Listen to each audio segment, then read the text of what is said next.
Doctor Moumita చివరి క్షణంలో తన తల్లితో మాట్లాడే అవకాశం ఉంటే మేబీ ఇలాగే మాట్లాడేదేమో. అమ్మ, హాస్పిటల్ యాజమాన్యం నాపై పగతో ఉన్నారు.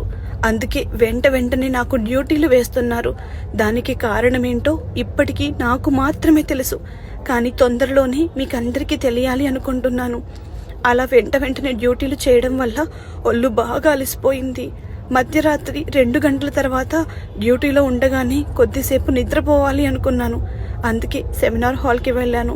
సెమినార్ హాల్లో చూస్తే ఎవ్వరూ కనిపించలేదు. పర్వాలేదు, కొద్దిసేపట్లో తిరిగి వెళ్ళిపోవచ్చు కదా అనుకున్నాను.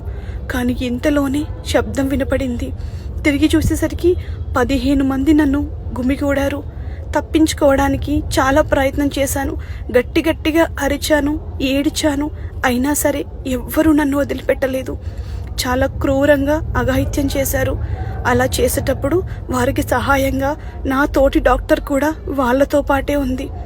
అమ్మా, పండక్కి ఇంటికి వస్తాను, మీతో పాటే ఉంటాను అనుకున్నాను. కానీ ఇప్పుడు హాస్పిటల్ మార్చురీలో ఇలా పడి ఉన్నాను. నా కోసం బయట ధర్నాలు, ర్యాలీలు చేస్తున్నారు. ఎంతోమంది నాకు సపోర్ట్గా ఉన్నారు. అయినా సరే న్యాయం జరుగుతోందన్న నమ్మకం నాకైతే లేదు. అమ్మ, ఇలాంటిది ఇంకా ఏ అమ్మాయికి జరగకుండా ఉండాలని మనస్ఫూర్తిగా కోరుకుంటున్నాను.